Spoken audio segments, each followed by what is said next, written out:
ದರೋಡೆಕೋರರ ಖತರ್ನಾಕ್ plan. ಬೆಚ್ಚಿ ಬೀಳಿಸುತ್ತೆ ಖದೀಮರ robbery. ಬಸ್ನಲ್ಲಿ ರಾತ್ರಿ ಪ್ರಯಾಣ ಮಾಡುವಾಗ ಸ್ವಲ್ಪ ಎಚ್ಚರ. ಬಡವರ ಮೇಲೆ ದರ್ಪ. ಮಹಿಳೆ ಕಣ್ಣೀರು ಹಾಕಿದ್ದು ಯಾಕೆ? ನಾಮಕಾವಸ್ಥೆ ರಸ್ತೆ ಗುಂಡಿ ಮುಚ್ಚಲಾಗ್ತಾ ಇದೆಯಾ ಹೇಗೆ? ಇದರ ಜೊತೆಗೆ ಮತ್ತಷ್ಟು ಸುದ್ದಿಗಳು ಕರ್ನಾಟಕ ಟಾಪ್ 20ಯಲ್ಲಿ.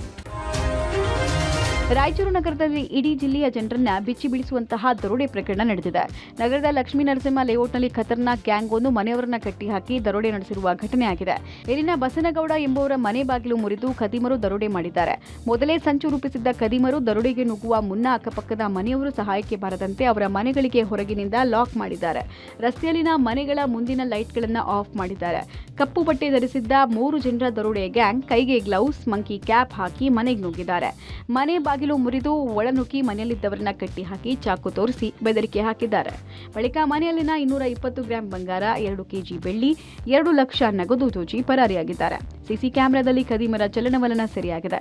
ಈ ಭಯಾನಕ ದರೋಡೆ ಪ್ರಕರಣದಿಂದ ಜನ ಬೆಚ್ಚಿ ಬಿದ್ದಿದ್ದಾರೆ. ಅಕ್ಕಪಕ್ಕದ ಜನ ಆತಂಕದ ಪರಿಸ್ಥಿತಿ ಎದುರಿಸ್ತಾ ಇದ್ದಾರೆ. ಘಟನಾ ವಿಷಯ ತಿಳಿತಾ ಇದ್ದ ಹಾಗೆ ಸ್ಥಳಕ್ಕೆ ಶ್ವಾನದಳ ಮತ್ತು ಬೆರಳಚ್ಚು ತಜ್ಞರು ಆಗಮಿಸಿ ಪರಿಶೀಲನೆ ನಡೆಸಿದ್ದಾರೆ. ರಾಯಚೂರು ಜಿಲ್ಲಾ ಪೊಲೀಸ್ ವರಿಷ್ಠಾಧಿಕಾರಿ ಪುಟ್ಟಮಾದಯ್ಯ ಸ್ಥಳಕ್ಕೆ ಭೇಟಿ ಕೊಟ್ಟು ಪರಿಶೀಲನೆ ನಡೆಸಿದ್ದಾರೆ. ಸ್ಲೀಪರ್ ಬಸ್ನಲ್ಲಿ ಮೈಮರೆತು ನಿದ್ರೆ ಮಾಡುವ ಮುನ್ನ ಎಚ್ಚರವಾಗಿರಿ. ಯಾಕಂದ್ರೆ ಸ್ಲೀಪರ್ ಬಸ್ನಲ್ಲೂ ಕಳ್ಳರಿರ್ತಾರೆ, ಹುಷಾರ್. ನಿದ್ರೆಗೆ ಜಾರಿದ್ದ ಟೆಕ್ಕಿಯೊಬ್ಬರ 70,000 ಮೌಲ್ಯದ ಲ್ಯಾಪ್ಟಾಪ್ ಕದ್ದ ಖದೀಮನೊಬ್ಬ ಜೂಟ್ ಆಗಿದ್ದಾನೆ.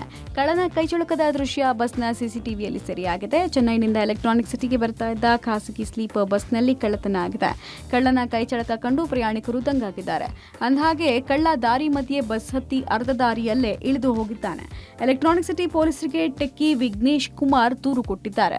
ಎಸ್ಪಿಎಸ್ ಟ್ರಾವೆಲ್ಸ್ನಲ್ಲಿ ಕಳೆದ ಆಗಸ್ಟ್ ತಿಂಗಳಲ್ಲಿ ವಿಘ್ನೇಶ್ ಚೆನ್ನೈನಿಂದ ಬೆಂಗಳೂರಿಗೆ ಬರ್ತಾ ಇದ್ರು. ಸುಮಾರು ಬೆಳಗಿನ ಜಾವ 3 ಗಂಟೆಗೆ ವಿಘ್ನೇಶ್ ಗಾಢ ನಿದ್ರೆಗೆ ಜಾರಿದ್ರು. ದಾರಿ ಮಧ್ಯೆ ಎಂಟ್ರಿ ಕೊಟ್ಟಿದ್ದ ಕಳ್ಳ ಇದೆಲ್ಲವನ್ನ ಸೂಕ್ಷ್ಮವಾಗಿ ಗಮನಿಸಿದ್ದ. ನಿದ್ರೆಗೆ ಜಾರಿದ್ದೇ ತಡ ಲ್ಯಾಪ್ಟಾಪ್ ಬ್ಯಾಗ್ ಅನ್ನು ಎಗರಿಸಿದ್ದಾನೆ. ಬೆಳಗ್ಗೆ ಎದ್ದು ನೋಡಿದಾಗ ಲ್ಯಾಪ್ಟಾಪ್ ಇಟ್ಟಿದ್ದ ಬ್ಯಾಗ್ ಮಂಗಮಾಯವಾಗಿತ್ತು. ಮೊದಲು ಲ್ಯಾಪ್ಟಾಪ್ ಯಾರು ಕದ್ದಿದ್ದಾರೆ ಅನ್ನೋದು ಮಾತ್ರ ಪತ್ತೆ ಆಗಿರಲಿಲ್ಲ. ಬಸ್ನ ಸಿಸಿಟಿವಿ ದೃಶ್ಯ ಕೊಡೋದಕ್ಕೆ ಬಸ್ ಮಾಲೀಕ ಹಿಂದೇಟು ಹಾಕಿದ್ರು. ಕೊನೆಗೆ ಸಿಸಿಟಿವಿ ರಿಟ್ರೀವ್ ಮಾಡಿದಾಗ ವ್ಯಕ್ತಿಯೊಬ್ಬನ ಕೈಚಳಕ ಬಯಲಾಗಿದೆ.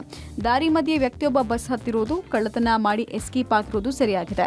ಪ್ರಯಾಣಿಕನ ಸೋಗಿನಲ್ಲಿ ಬಂದು ಕೃತ್ಯ ಎಸಗಿರುವುದು ಬೆಳಕಿಗೆ ಬಂದಿದೆ. ವಿಘ್ನೇಶ್ ಪೊಲೀಸರಿಗೆ ದೂರು ಕೊಟ್ಟಿದ್ದು 1 ತಿಂಗಳು ಕಳೆದರೂ ಕಳ್ಳ ಮಾತ್ರ ಸಿಕ್ಕಿಲ್ಲ.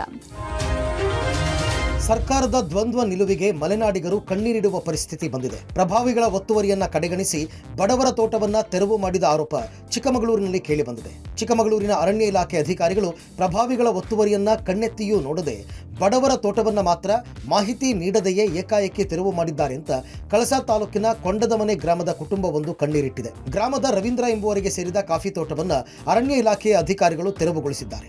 2 ಎಕರೆ 10 ಗುಂಟೆ ಜಮೀನಿನಲ್ಲಿ ಕಾಫಿ ಗಿಡ, ಮೆಣಸು ಬೆಳೆಯಲಾಗಿತ್ತು. ಆದರೆ ಅರಣ್ಯ ಸಿಬ್ಬಂದಿಗಳು ಏಕಾಏಕಿ 2 ಎಕರೆಗೂ ಹೆಚ್ಚು ಕಾಫಿ ತೋಟವನ್ನ ಕಡಿದು ಹಾಕಿದ್ದಾರೆ. ಯಾವುದೇ ನೋಟಿಸ್ ನೀಡದೆ ಏಕಾಏಕಿ ತೆರವು ಮಾಡಲಾಗಿದೆ. ಹಕ್ಕುಪತ್ರ, ಪಹಣಿ, ಸಾಗುವಳಿ ಪತ್ರ ಎಲ್ಲ ಸೂಕ್ತ ದಾಖಲೆಗಳಿದ್ದರೂ ಅರಣ್ಯ ಇಲಾಖೆ ಗದಾಪ್ರಹಾರ ಮಾಡಿದೆ. ತೋಟ ಕಳೆದುಕೊಂಡ ಮಹಿಳೆ ಕಣ್ಣೀರು ಹಾಕಿದ್ದಾರೆ. ರಾಜಕಾರಣಿಗಳು ಪ್ರಭಾವಿಗಳಿಗೆ ನೋಟಿಸ್ ನೀಡಿದ್ರೂ ಆಗದ ತೆರವು ಕಾರ್ಯ ಸಣ್ಣ ಪ್ರಮಾಣದ ರೈತರ ಮೇಲೆ ಯಾಕೆ? ಒಂದು ಕಣ್ಣಿಗೆ ಬೆಣ್ಣೆ ಮತ್ತೊಂದು ಕಣ್ಣಿಗೆ ಸುಣ್ಣ ಯಾಕೆ ಅಂತ ಮಹಿಳೆ ಅರಣ್ಯ ಇಲಾಖೆಯ ದಬ್ಬಾಳಿಕೆ ವಿರುದ್ಧ ಆಕ್ರೋಶ ವ್ಯಕ್ತಪಡಿಸಿದ್ದಾರೆ. ಬೆಂಗಳೂರಿನ ರಸ್ತೆ ಗುಂಡಿ ಬಗ್ಗೆ ಪಬ್ಲಿಕ್ ಟಿವಿ ನಿರಂತರ ವರದಿ ಮಾಡಿ ಬಿಬಿಎಂಪಿ ಹಾಗೂ ಸರ್ಕಾರದ ಕಣ್ಣು ತೆರೆಯುವ ಕೆಲಸ ಮಾಡಿತ್ತು. ಪಬ್ಲಿಕ್ ಟಿವಿ ವರದಿ ಬೆನ್ನಲ್ಲೇ ಡಿಸಿಎಂ, ಬೆಂಗಳೂರು ಅಭಿವೃದ್ಧಿ ಸಚಿವರು ಆಗಿರುವ ಡಿಕೆ ಶಿವಕುಮಾರ್ ಬಿಬಿಎಂಪಿ ಅಧಿಕಾರಿಗಳ ಸಭೆ ನಡೆಸಿ ಗುಂಡಿ ಮುಚ್ಚೋಕೆ 15 ದಿನ ಡೆಡ್ಲೈನ್ ಕೊಟ್ಟಿದ್ರು. ಅದರಂತೆ ಕಾರ್ಯಪ್ರವೃತ್ತರಾಗಿರುವ ಬಿಬಿಎಂಪಿ ಸಿಬ್ಬಂದಿ ಗುಂಡಿಗೆ ಮುಕ್ತಿ ಹಾಕುವಲ್ಲಿ ನಿರತರಾಗಿದ್ದಾರೆ. ಬೆಂಗಳೂರು ಗುಂಡಿ ಮುಕ್ತ ಮಾಡಲು ಡಿಸಿಎಂ ಕೊಟ್ಟಿರುವ ಡೆಡ್ಲೈನ್ ಇಂದಿಗೆ ಅಂತ್ಯ ಹಿನ್ನೆಲೆ ತರಾತುರಿಯಲ್ಲಿ ಕೆಲಸ ಮಾಡ್ತಿದ್ದಾರೆ. ಕೋಲ್ಡ್ ಮಿಕ್ಸ್ ಇಲ್ಲ, ಡಾಂಬರ್ ಹಾಟ್ ಮಿಕ್ಸ್ ಇಲ್ಲ, ಬರೇ ಜಲ್ಲಿಕಲ್ ಹಾಕಿ ಗುಂಡಿ ಮುಚ್ಚುತ್ತಿದ್ದಾರೆ. 600 ಕೋಟಿಗೂ ಅಧಿಕ ಹಣ ಪ್ರಮುಖ ರಸ್ತೆ ದುರಸ್ತಿ ಮಾಡಲು ಮೀಸಲಾಗಿದೆ. ಆದರೆ ಬಸವೇಶ್ವರ ನಗರದ ವಾಟರ್ ಟ್ಯಾಂಕ್ ರಸ್ತೆಯಲ್ಲಿ ಬಿಬಿಎಂಪಿ ವ್ಯಾಪ್ತಿಯ ಗುಂಡಿ ಮುಚ್ಚಲು ಪಾಲಿಕೆ ಸರ್ಕಸ್ ಮಾಡ್ತಿದೆ. ಆತುರಾತುರದಲ್ಲಿ ಗುಂಡಿ ಮುಚ್ಚಲಾಗ್ತಿದೆ. ಟಾರ್ಗೆಟ್ ರೀಚ್ ಆಗುವ ಭರದಲ್ಲಿ ತರಾತುರಿಯ ಕೆಲಸ ಮಾಡ್ತಾ ಇದ್ದು ರಸ್ತೆಯ ಅರ್ಧ ಭಾಗ ಆವರಿಸಿರುವ ಗುಂಡಿಗೆ ಜಲ್ಲಿ ಭಾಗ್ಯ ಕರುಣಿಸಲಾಗಿದೆ. ಸ್ಫೋಟಕ ಬೆಳವಣಿಗೆಯೊಂದರಲ್ಲಿ ಅರವಿಂದ್ ಕೇಜ್ರಿವಾಲ್ ದೆಹಲಿ ಸಿಎಂ ಸ್ಥಾನಕ್ಕೆ ರಾಜೀನಾಮೆ ನೀಡುವುದಾಗಿ ಘೋಷಿಸಿದ್ದಾರೆ. ಇವತ್ತು ದೆಹಲಿಯಲ್ಲಿ ನಡೆದ ಆಪ್ ಪಕ್ಷದ ಸಭೆಯಲ್ಲಿ ಅರವಿಂದ್ ಕೇಜ್ರಿವಾಲ್ 2 ದಿನದಲ್ಲಿ ಸಿಎಂ ಸ್ಥಾನಕ್ಕೆ ರಾಜೀನಾಮೆ ಕೊಡುವುದಾಗಿ ಘೋಷಣೆ ಮಾಡಿದ್ದಾರೆ. ಮೊನ್ನೆಯಷ್ಟೇ ಸುಪ್ರೀಂ ಕೋರ್ಟ್ ಷರತ್ತುಬದ್ಧ ಜಾಮೀನು ಕೊಟ್ಟ ಬೆನ್ನಲ್ಲೇ ತಿಹಾರ್ ಜೈಲಿನಿಂದ ರಿಲೀಸ್ ಆಗಿದ್ರು. ಜಾಮೀನು ಪಡೆದು ಹೊರಬಂದ ಬೆನ್ನಲ್ಲೇ ರಾಜೀನಾಮೆ ಅನೌನ್ಸ್ ಮಾಡಿದ್ದಾರೆ. ನಾನು ಸಿಎಂ ಸ್ಥಾನದಲ್ಲಿ ಮುಂದುವರಿಯಲ್ಲ, 2 ದಿನದಲ್ಲಿ ಹೊಸ ಸಿಎಂ ಘೋಷಣೆ ಮಾಡ್ತೇವೆ. ನಾನು ಮನೀಶ್ ಸಿಸೋಡಿಯಾ ಜನರ ಬಳಿಗೆ ಹೋಗ್ತೇವೆ, ಪ್ರತಿ ಮನೆಗೆ ಹೋಗ್ತೇನೆ. ನಾನು ಪ್ರಾಮಾಣಿಕನಾಗಿದ್ರೆ ನನ್ನನ್ನ ಮತ್ತೆ ಆಯ್ಕೆ ಮಾಡಲಿ, ಜನರ ತೀರ್ಪು ಬರೋ ತನಕ ನಾನು ಸಿಎಂ ಸ್ಥಾನದಲ್ಲಿ ಕೂರಲ್ಲ ಅಂದಿದ್ದಾರೆ. ಅಲ್ಲದೆ ಮಹಾರಾಷ್ಟ್ರ ಚುನಾವಣೆ ಜೊತೆಗೆ ದೆಹಲಿ ಚುನಾವಣೆ ನಡೆಸಿ ಅಂತ ಚುನಾವಣಾ ಆಯೋಗಕ್ಕೆ ಬೇಡಿಕೆ ಇಟ್ಟಿದ್ದಾರೆ. ಮೊನ್ನೆ ಸುಪ್ರೀಂ ಕೋರ್ಟ್ ಕೇಜ್ರಿವಾಲ್ಗೆ ಷರತ್ತುಬದ್ಧ ಜಾಮೀನು ಕೊಟ್ಟಿತ್ತು. ಯಾವುದೇ ಕಡತಗಳಿಗೆ ಸಹಿ ಹಾಕದಂತೆ ಆದೇಶ ಮಾಡಿ ಅಧಿಕಾರ ಮೊಟಕುಗೊಳಿಸಿತ್ತು. ಕೇಜ್ರಿವಾಲ್ ಘೋಷಣೆಗೆ ಬಿಜೆಪಿ ಟೀಕಿಸಿದೆ. ಸುಪ್ರೀಂ ಕೋರ್ಟ್ ಷರತ್ತುಬದ್ಧ ಜಾಮೀನು ನೀಡಿ ಪರೋಕ್ಷವಾಗಿ ಕೇಜ್ರಿವಾಲ್ರನ್ನ ಕೆಳಗಿಳಿಸಿದೆ ಅಂದಿದೆ. ಪ್ರಧಾನಿ ನರೇಂದ್ರ ಮೋದಿ ಇವತ್ತು ಜಾರ್ಖಂಡ್ ರಾಜಧಾನಿ ರಾಂಚಿಯಲ್ಲಿ 6 ವಂದೇ ಭಾರತ್ ರೈಲುಗಳಿಗೆ ಚಾಲನೆ ಕೊಟ್ಟರು. ಜಾರ್ಖಂಡ್, ಒಡಿಶಾ, ಬಿಹಾರ ಮತ್ತು ಉತ್ತರ ಪ್ರದೇಶದ ವಂದೇ ಭಾರತ್ ರೈಲುಗಳಿಗೆ ವರ್ಚುವಲ್ ಮೂಲಕ ಪ್ರಧಾನಿ ಹಸಿರು ನಿಶಾನೆ ತೋರಿಸಿದ್ರು. ಇದಕ್ಕೂ ಮುನ್ನ ಟಾಟಾ ನಗರದಿಂದ ರೈಲುಗಳಿಗೆ ಚಾಲನೆ ನೀಡಲು ಪ್ರಧಾನಿ ಟೈಮ್ ಟೇಬಲ್ ಫಿಕ್ಸ್ ಆಗಿತ್ತು. ಆದರೆ ಪ್ರತಿಕೂಲ ಹವಾಮಾನದ ಕಾರಣ ಅವರ ಹೆಲಿಕಾಪ್ಟರ್ ಟೇಕ್ ಆಫ್ ಆಗಲಿಲ್ಲ. ಹೀಗಾಗಿ ರಾಂಚಿಯಿಂದ ನೂತನ ರೈಲುಗಳ ಸಂಚಾರವನ್ನು ಉದ್ಘಾಟಿಸಿದ್ರು. ಈ ಸಂದರ್ಭದಲ್ಲಿ ಕೇಂದ್ರ ಕೃಷಿ ಸಚಿವ ಶಿವರಾಜ್ ಸಿಂಗ್ ಚೌಹಾಣ್, ಜಾರ್ಖಂಡ್ ರಾಜ್ಯಪಾಲ ಸಂತೋಷ್ ಕುಮಾರ್ ಗಂಗ್ವಾರ್ ಟಾಟಾನಗರ ನಿಲ್ದಾಣದಲ್ಲಿ ಉಪಸ್ಥಿತರಿದ್ದರು. ಹೊಸ ರೈಲುಗಳು ಟಾಟಾನಗರ, ಪಾಟ್ನಾ, ಬ್ರಹ್ಮಪುರ, ಟಾಟಾನಗರ, ರೂರ್ಕೆಲಾ, ಹೌರಾ, ದಿಯೋಘರ್, ವಾರಣಾಸಿ, ಬಾಗಲ್ಪುರ, ಹೌರಾ ಮತ್ತು ಗಯಾ ಹೌರಾ ಮಾರ್ಗಗಳಲ್ಲಿ ಸಂಚರಿಸಲಿವೆ. ಉತ್ತರ ಪ್ರದೇಶದ ಮೀರತ್ನಲ್ಲಿ ನಿನ್ನೆ 3 ಅಂತಸ್ತಿನ ಕಟ್ಟಡ ಕುಸಿದಿದೆ.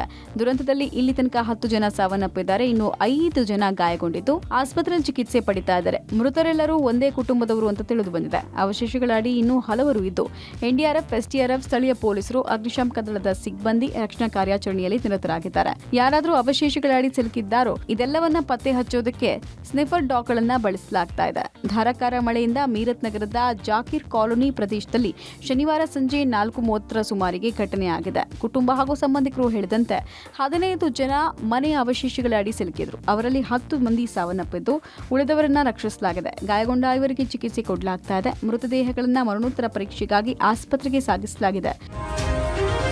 ರಾಜಸ್ಥಾನ ಹಾಗೂ ಮಹಾರಾಷ್ಟ್ರದಲ್ಲಿ ನಡೆದ ಪ್ರತ್ಯೇಕ ರಸ್ತೆ ಅಪಘಾತಗಳಲ್ಲಿ ಒಟ್ಟು 11 ಜನ ಮೃತಪಟ್ಟಿದ್ದಾರೆ. ರಾಜಸ್ಥಾನದ ಬುಂಡಿ ಜಿಲ್ಲೆಯಲ್ಲಿ ವೇಗವಾಗಿ ಬಂದ ಟ್ರಕ್ ವ್ಯಾನ್ಗೆ ಡಿಕ್ಕಿ ಹೊಡೆದ ಪರಿಣಾಮ 6 ಮಂದಿ ಯಾತ್ರಾರ್ಥಿಗಳು ಸ್ಥಳದಲ್ಲೇ ದುರ್ಮರಣಕ್ಕೀಡಾಗಿದ್ದಾರೆ. ಮಧ್ಯಪ್ರದೇಶದ ದೇವಾಸ್ ಜಿಲ್ಲೆಯ 9 ಯಾತ್ರಾರ್ಥಿಗಳು ಸಿಕರ್ ಜಿಲ್ಲೆಯ ಋತುಶಾಮ್ ದೇವಸ್ಥಾನಕ್ಕೆ ತೆರಳುತ್ತಾ ಇದ್ದಾಗ ಮುಂಜಾನೆ 5 ಗಂಟೆ ಸುಮಾರಿಗೆ ಅಪಘಾತ ಸಂಭವಿಸಿದೆ. ಮೃತರು 16ರಿಂದ 40 ವರ್ಷ ವಯೋಮಾನದವರಾಗಿದ್ದು ಡಿಕ್ಕಿ ಹೊಡೆದು ಪರಾರಿಯಾಗಿರುವ ಟ್ರಕ್ ಚಾಲಕನಿಗಾಗಿ ಪೊಲೀಸರು ಹುಡುಕಾಟ ಆರಂಭಿಸಿದ್ದಾರೆ. ಇತ್ತ ಮಹಾರಾಷ್ಟ್ರದ ಧುಲೆ ಜಿಲ್ಲೆಯಲ್ಲಿ ವ್ಯಾನ್ ಒಂದು ಕಾರಿಗೆ ಡಿಕ್ಕಿ ಹೊಡೆದ ಪರಿಣಾಮ 5 ಸಾವನ್ನಪ್ಪಿದ್ದು 4 ಗಾಯಗೊಂಡಿದ್ದಾರೆ. ಶಿಂಡಕೇಡ ತಾಲೂಕಿನ ದಾಸ್ವೆಲ್ ಘಾಟ ಬಳಿ ಬೆಳಗ್ಗೆ ಅಪಘಾತ ಸಂಭವಿಸಿದೆ. ವ್ಯಾನ್ ಕಾರಿಗೆ ಡಿಕ್ಕಿ ಹೊಡೆದು 3 ಮಹಿಳೆಯರು ಸೇರಿದಂತೆ 5 ಸಾವನ್ನಪ್ಪಿದ್ದಾರೆ. 4 ಗಾಯಗಳಾಗಿದ್ದು ಆಸ್ಪತ್ರೆಯಲ್ಲಿ ಚಿಕಿತ್ಸೆ ಪಡೆಯುತ್ತಿದ್ದಾರೆ ಅಂತ ಅಧಿಕಾರಿಗಳು ತಿಳಿಸಿದ್ದಾರೆ. ಅಪಘಾತದ ಸಮಯದಲ್ಲಿ ವ್ಯಾನ್ ಚಾಲಕ ಪಾನಮತ್ತನಾಗಿದ್ದ ಎನ್ನಲಾಗಿದೆ. ಆತನಿಗೂ ಸಣ್ಣ ಪುಟ್ಟ ಗಾಯಗಳಾಗಿವೆ. ಘಟನೆ ಕುರಿತು ನಾರ್ದಾನ ಪೊಲೀಸರು ತನಿಖೆ ನಡೆಸ್ತಾ ಇದ್ದಾರೆ ಅಂತ ಅವರು ಹೇಳಿದ್ದಾರೆ.